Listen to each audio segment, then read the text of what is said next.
Good morning and welcome back to the action. And this is Pro Series 10, Craig Waddingham and Hiten Patel. I'm joined on commentary by Luke Terry. Morning, Luke. Morning, Nick. How are you, mate? I'm alright, thank you. Yeah, looking forward to another good game here. Craig was dumped out early in event 9, so he'll be looking for a deep run here. Hiten is one of those players who just seems to have been gathering a bit of momentum this season and seems to be making some fairly deep runs, so he'll be expecting good things. Should be a good game. Yeah, do you know what? It's interesting to see how these two have contrasted this weekend. Obviously, Craig didn't get off to the best start in event 9, lost to Cormac early doors in the deciding frame in that one, and managed to get his revenge in event 10, beating the reverse 7-5. As for Hiten, he had one good result in the opening Pro Series 9. He beat Matt Brearley 7-6, and he's had two really close encounters actually in event 10, just getting past Matt Kirk and then also in that deciding frame against Andy Williams. But Hitten's had a really interesting season, I totally agree. It feels like he's picked up some momentum towards the tail end of this season, especially the Players' Championship run he went on when he won his group and then was a little bit unfortunate in the last 10. But it's going to be interesting to see how this game pans out early doors. I've just been in the Queen's Room watching some of the action from the Challenger Series, and I could have sat in there all day. What a standard they play at. It's absolutely incredible. And there's two young men in there. I mean, it's just so refreshing to see. It's playing in the last 16, and there's two young men in there, Charlie Earnshaw and Jaden Billingham. I don't know their ages, but I don't think they're much over about 15 years of age, and they're playing each other in there. Charlie Earnshaw's just won 6 frames to 2, and I remember that young man coming here, I think probably about 3 years ago, and just testing himself in the first Challenger Series when he was probably about 12 or 13 years old, and he was taking frames. I think the first time I saw him was Stoke-on-Trent, and he was taking frames off top players then. And here he is finding himself in the quarterfinals, and how refreshing to see these young men of that age. Yeah, I've been lucky to spend a bit of time with the both of them actually doing the National Under-25s tour. And I mean, Jaden's 16 and Charlie's 15, if I'm correct in saying that. But I mean, Jaden's already picked up one of those National Under-25 titles. He's won Leicester Tours. Charlie also he's a World Under-15s champion as well already, and it's scary. Those two are really setting the standard in England for under-18s pool. You've obviously got Porrick Coyle as well, that's over the pond in Ireland, and I mean he's another really young talent that I'd put into that mix as well. But I mean those three are just absolutely leading the light at the moment, and fair play to Charlie. Sean Walsh as well, who just recently won the was it the last man standing over in Ireland? Yeah, he played so well over there. And he's another, I think he's like 17 or something, isn't he? Young man. Sean's 19. Oh, 19, but I mean, once again, he set the standard over there, dispatched David Hogan, and I mean, David's had such a good year on Ultimate Pool as well. And the way that he played against Stevie in the final as well, he's another one that it wouldn't surprise me if we see him in more deep runs next year on Ultimate. Yeah, so Charlie Earnshaw, I mean, I'm going to look at their rankings in a second. I'm not sure where they are in the rankings, but if Charlie keeps his run up, he's got a great chance of securing himself a pro spot for next year. Yeah, do you know what? Must be knocking on the door. It's the Challenger Series has been really interesting this year because of the fact that players coming into this last event, if you were roughly in the top 100, if you got to the final, you were almost guaranteed to get that pro spot. It's the same as if you were in the top 250, if you won the event, you're almost guaranteed to kind of go pro as well. And it was interesting yesterday seeing Harjeet Singh and Ricardo Jones playing that final, because both of them, neither of them were necessarily close to the top 16, but now both of them with those runs find themselves both in places to get pro spots next year. Yeah, it's amazing how it can change.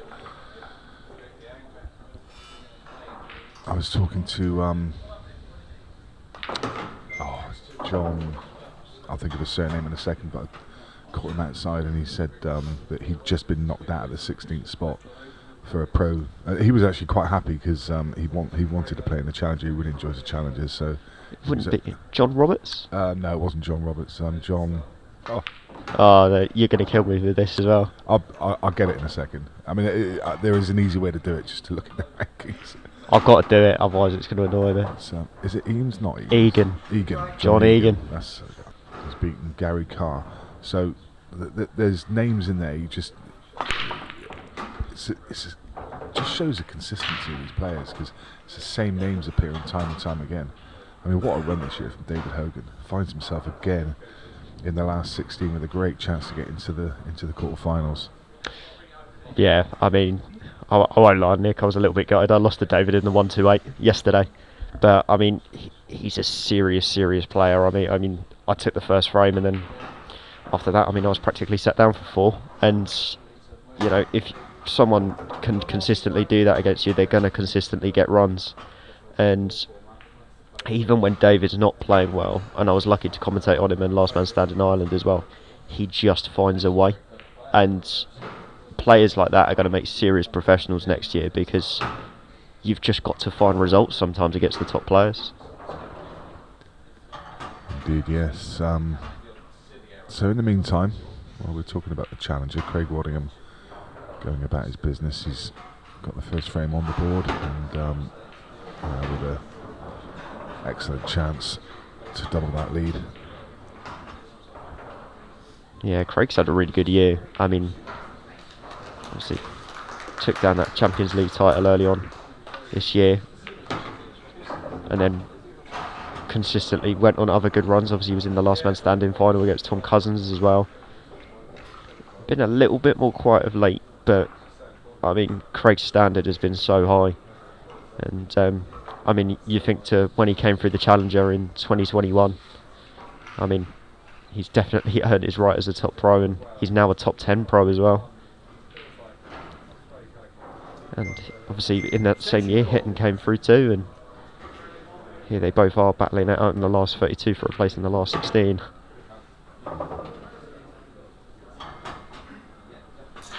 Well, my apologies, last 16 for the quarterfinals, isn't it?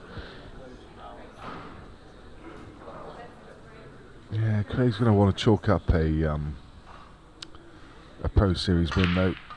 He obviously narrowly missed out against Shane Thompson when Shane was on that amazing run. Shane with a buzzer beater to give. I mean, Craig was heartbroken, I think, that day. That was just so cruel. Great clearance from Shane Thompson, just on the last second of the clock, beating Craig Waddingham. One interesting little thing that I have noticed in the bottom half of the draw is that you've only got 3 title winners in there: Carl Sutton, Sean Story and Dom Cooney, but none of them are recent winners. So it'd be interesting to see who makes the final, because a very good opportunity of either a new winner or somebody that we haven't seen for a while pick up a title. I mean, Dave McNamara's been on some run this weekend, and he's still in that bottom half of the draw. So it wouldn't surprise me if he somehow got there again. But there's a lot of other good players in that mix as well. Chris Melling has just done the business over Cole Bedford. He's beaten them 7-0. It's a good old pumping. And in fact, Cole Bedford handed out one of those himself, handed out a donut to Declan Brennan yesterday. And the day before, Ronan McCarthy 7-1. So I expected him to stick a couple on the board this morning at least. So some performance from Chris. Did watch the opening first 3 frames of that. Cole was seriously unlucky. He got kicked in off twice, and then Chris Mellon's had a fluke on his own frame. And sometimes you just can't judge for things like that. But I mean, Chris is a serious player, and he's going to take out his chances. And for Cole, I mean, it sounds horrible, but just don't break try. Hitan's just finished a bit straight on his red to corner. It's going to have to be a deep screw off the side cushion. Not a lot of gap to play into either. That yellow plays really big. He could just pinch an angle. There's just enough there to stun up table. Look the way he was queuing, that he was revving up to come off the side cushion, but there's just enough angle. Very reactive cloth. Yeah, he's just got to get this shot right. Just doesn't want to hide behind the yellow. Yeah, nicely played that. Greg Batten's currently 2-0 up against Craig Lakin. It's a tough old game, Nick, isn't it? There's nothing worse. Like, you've just been knocked out of a competition and you're just getting over it yourself. And you're stood in the corner, there's some guy comes up to you and it's like, oh my god, you should have seen it, I had kings. And this guy calls me with like 7-8, and it's like, oh mate, I'm really not interested. there was a guy that used to set up a stand at the World Series of Poker, and if you paid him $5, he'd listen to your bad beat story. And there was a queue of people there all day. Made a fortune. That's basically what Cole's out there doing at the moment. Telling everyone how unlucky he was. All of the other co-commentators have just come through shaking their heads. Obviously, they've just got on the receiving end of it. Exactly. It's one of those games of Chris Melling against Cole Bedford. Whoever loses, you're going to get an earful. Well, I mean, both of them actually played in the last pro event as well, and Cole won that one 7-6, but that was apparently just straight dishes for the majority of the game. And I do remember Chris Melling coming out and giving his bad beat story after that one, so in his eyes he'll probably see that as one apiece. Yeah. Oh, that needs to move. Yeah, that's a bit short from Craig, isn't it? I mean, I think he's still okay, but he's going to probably have to play cannon into these reds now and just use those as a buffer for the white.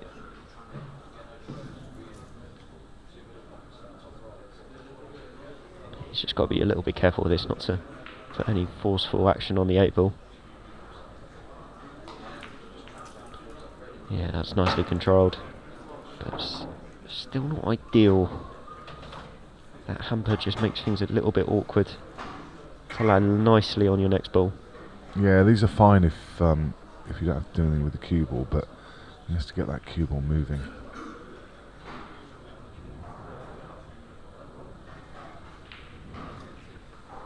And it's amazing how just that one positional shot has all of a sudden just made things 10 times more awkward for Craig here. Otherwise that would have been a very routine finish. It's kind of torn between what you want to play. He's going to play the one to bottom left. It does mean that he hasn't got to do quite as much with the cue ball. Yeah, he's kind of got to try and push at this a little bit. Yeah.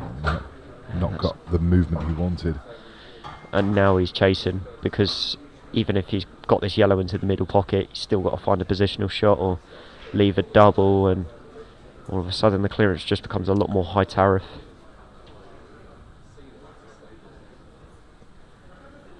It looks like it goes.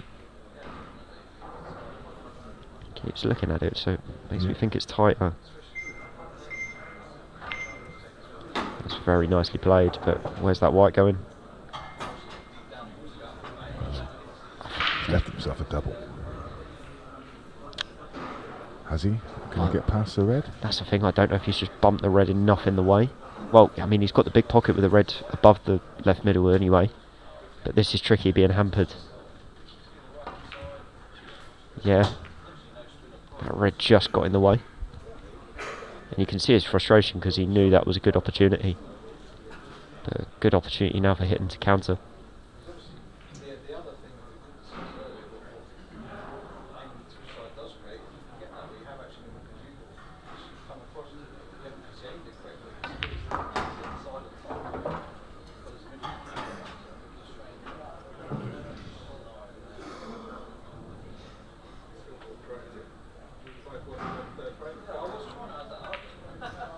Oh, Hiten. He's tried to use the yellow to bump it out. At this level, Nick, that's a bit unexcusable, really. I mean, I understand why he's tried to use the yellow, and I understand why he's tried to play at that pace to make sure that the yellow goes into the red and develops, but that's pretty unforgivable. And, I mean, with Craig still having that breaker serve and Craig having as good a break as he has, you know, Hitten's probably taken 3 steps backwards now, playing the shot that he did. Oh, wow. I mean, he's not got an opening ball or an easy opening ball. He might be able to cut this red back into the middle pocket off the yellow. If he's got that shot and he can control the red he's cannoning into. I think he's knuckled. Oh yeah? The ball that he's closest to. No, I don't think he can even get that. I'm not. Is he forced into maybe taking the one into the bottom left? Or does he back himself? Does he have enough of the gap to put that through? Yeah, he's going to have to go long.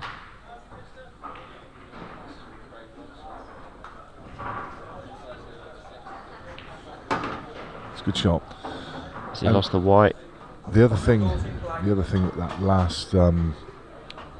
that last frame does, it just, it'll annoy him, it'll frustrate him, and it'll be in his head, and that can lead to more mistakes. Yeah, I mean that's an opening mistake as well. He's just lost the white straight away. Yeah, it was a nice pot. It was tough to judge the pace of the cue ball. I think he's okay. I'm not sure. Yeah, Craig's already had a look. I don't think that passes the red. Yeah, so Craig has got a shot to play here. He's not really anywhere. If there's a gap between cue ball and yellow, that yellow will go. Will it go long? I'm not sure it goes past that yellow. He's going to struggle here. I was going to say he's that thin on it. Maybe if he absolutely hammered it, he could probably either play one off the other, or maybe plant it, or just get it tracking towards that bottom corner. Yeah, he's just going to play a delicate shot. That's a beautiful shot. That's very clever. Utilising the jaw there just to straighten up the white and get it sitting beyond that yellow. It's a shot that's a lot tougher than it looks. There's a fairly natural escape path. It's down. This is the path down towards the bottom cushion, side cushion, and then up towards the top right. I'm surprised he played it at that pace. I thought he was going to be fortunate there and just flick the red to the cushion, but I think he needed to trace the side just to help it towards the bulk line. And if he played it, he played it at that pace because he obviously needs to hit a cushion, but that was a bit harder than needed. I've just seen it off and Dad walk through, which... Van Dad is into the last 8 or 16. Beat Tom Cousins this morning. Played really, really well. He did, yeah. And he's got the commentator on table 2 at 1:45. He's playing Sean Story.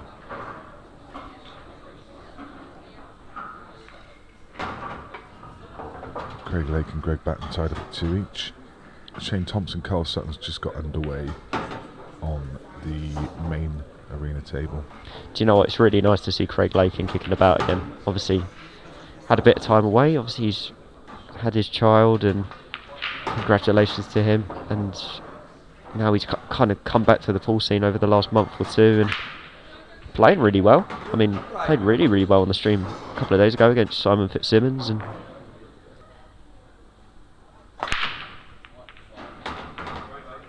great solid connection. it's a huge break. Look at the yellows. It didn't feel like he gave that 100%. He put some shoulder into it, but my goodness, what a reaction. He absolutely flushed that front ball. Cue ball straight back up the centre of the table. Just over on the Challenger, those last 4 games in the last 16, Toby Bolt, David Hogan now tied up at 3 each. David was 3-1 ahead. Joe Nolte and Mark Gray are playing a decider. Ryan Davies 4-2 up on Elliot Glover. Rob Woodcock, Joe Prince. Nothing between them at 4 each. Oh, is this a mistake from Craig? It is. Letting that red fly across was a bit poor. Yeah, I think he might be okay. I think he's got this yellow long. May have an angle, just enough angle to be able to come up the short side on that yellow. Not sure. He's having a look now. It's just one of those that he's caused himself a bit of unnecessary pressure, and yeah, he could use the yellow on the right hand side and come off the cushion and back across. That's another option.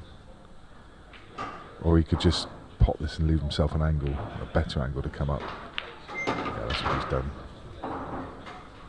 yeah, interesting. You were just talking about the Challenger there. Joe Nolte's a very local lad to where I live, down towards West Sussex, and do you know what? It was ironic because somebody asked me the question on Microbrew Radio with Dave Goldsmith a little while ago, and he went, "Oh, who do you back to have a deep run coming up?" And I just said Joe, because he does work hard at the game. he does a lot of the kind of admin stuff for a lot of the tours as well. So I think that can be a bit of a attention taker for him sometimes. But when he comes to the ultimate, he's always sharp and ready to go, and he just looks like a different animal when he's playing in Blackpool. And yeah, it's be interesting to see if he can get over the line against Mark Gray, because he's more than capable. Meanwhile, Craig Waddingham played a nice little controlled shot to leave this long yellow. It's just such a great curious. You just feel you're in safe hands when he's got those long straight pots. Yeah, he just flew that in, and it's 5-1 now. And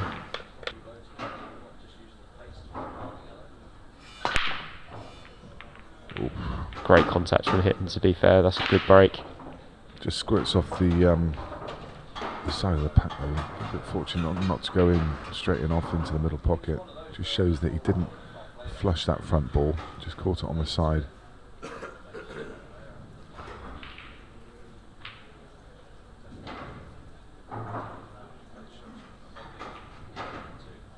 One tricky yellow which he can move now. He's got a double kiss though. Always in danger of getting a double kiss from that shot. And he's going to have to reroute. Yeah, this is just got a little bit tricky. I mean, it was a very good break from Hiten, but the balls didn't really come out lovely for him. And it's all going to be about that yellow that's towards the right middle, what he can do with that. He might settle to leave himself potentially a plant down the line, because it's going to be tough to get it out with just one ball to go. Yeah, he's running out of options. He's gone for a cannon, but that just seems so high tariff. You know, it's so hard to be able to arc the cue ball into that select area to knock out the yellow in a good way. I don't like it at all. I think even if you cannon the yellow, the chances are you can cannon it towards the reds. You're not going to promote it any better than it is now. Is he playing yellow off yellow? Yeah, it looks like it. Playing the 2-in-1. Oh, that's a great effort. Played the double and the cannon, and just came close with both. Yeah, the only problem was with that, Nick, was if that yellow goes in, I mean, where's the next ball coming from? Yeah. Because that other yellow was always going up the table. I don't want to sound harsh, but that shot just looked a little bit desperate to me. I think the one before was, I mean, just take your medicine, land on the plant, take the difficult plant. That cannon. Oh, that's a poor one from Craig, though. Has he been fortunate? He has. That's a huge fluke. For the cannon to come out in his favour there, it's just, I mean, I just think it's a 2 in 10 if that. You've got to play the percentages. I mean, this is still very awkward for Craig, but the fact that he's still at the table, he's been fortunate. Could potentially play a loss of turn here. If he plays this red just to the right of the 8 ball, and then cannons into the 8. Leaves the white roughly on that 8 spot. He's not going to be leaving Hiten a lot.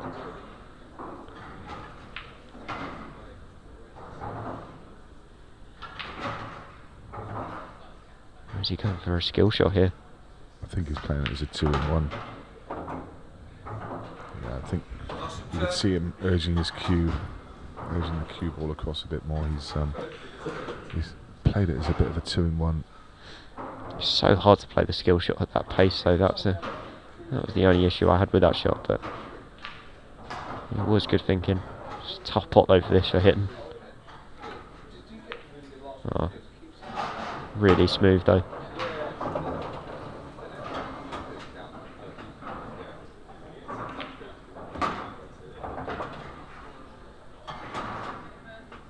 Yeah, and Hitten's got away with one a little bit here, but keeps himself in it at 5-2. Be interesting to see, especially actually, who comes through between Richard Gifford and Charlie Earnshaw, because they're going to have a huge opportunity to go pro next year.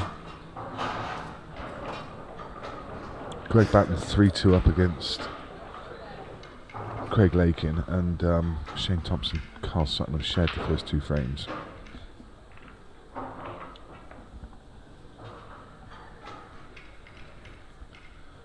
So Craig Waddingham looking to get himself across the line. Needs 2 more frames. We want to get them quickly. Doesn't want to let Hiten back into this. I think he just wanted an angle, didn't he, there, just to bump that yellow out, and I don't know if he's got it. May just still be able to make it. A little bit aside. Yeah. Nicely played. Yeah, that's really lovely. He's got such a deft touch. He's got masses of cue power, but he's got beautiful cue action. It's, I think between him and Shane Thompson, I think a couple of the best cue actions in the game. People often talk about Chris Melling. Chris will admit to himself that his cue action is just a little bit too long for this game. I think these 2 guys, Waddingham and Thompson, are amongst the best. That's the thing. I think there's a difference between a really good cue action and what you would call, I suppose, an unorthodox cue action. And I mean, Chris's is very unorthodox, but it really works for him. If you were looking maybe for the more kind of standard cue actions, you'd maybe look at, to be fair, someone like a Sean Story. But in terms of the ones that work best, you've just got that nice flow through the ball.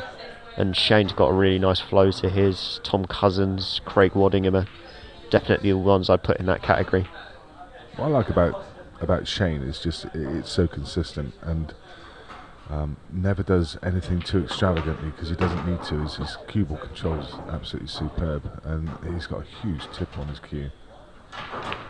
You know, in comparison to most ball players, it's on the large side.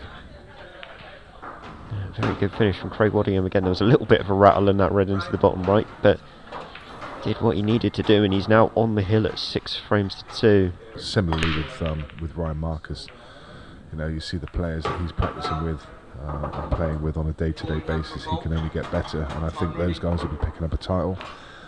Someone else who I think is going to come back into form and has a chance of winning multiple titles is another Irishman in Carl Donahue.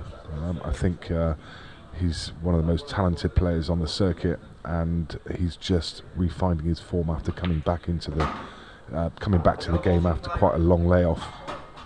I think he's another player that really is going to feature. But you know, when you look at the challenges that are going to come up as well, I mean, it's hard to say that any of those challenges are going to hit the ground running and win a title next year, but it wouldn't surprise you because there's some real talent coming up. Yeah, I mean, I think Connor Treacy kind of showed it at the Players' Championships, went all the way to that group final, and was unlucky, to be fair, to get beaten by Stevie Dempsey in that. So shown you can already really mix with the pros. One name that I'd maybe put into that category as well for next year, someone that I think could do a lot of damage again and actually pick up his first title, because he's been knocking on the door in every department, I think, is Luke Gilbert. And I know he's had a bit of a quiet end to the season, but I mean, the amount that he plays and the amount of titles he's picked up elsewhere, obviously he's got that World Under 23s title under his belt now as well, again, and you know, he's just someone that has come close a few times, and I feel like he will. He was in the finals of the Players' Championship again. He was in a semi-final against Melling in the first event of the Pro Series as well. So yeah, that's a really good shout. Actually, I've kind of been following Luke on his journey, and remember him getting his promotion into the pro ranks. Remember that weekend very well, and he is definitely growing as a professional player, and he's one of those that will get better and better. Yet another one again would be potentially Luke Sanches. I think he's got super potential as well. I think he's got a lot going for him. He's going to take a while to settle, find his feet, and grow that confidence. But I think he's got the pedigree. I mean, another one that we haven't even mentioned that was obviously in the first final of the year, Callum Singleton. Yeah, absolutely. Yeah. So Craig Waddingham does the job.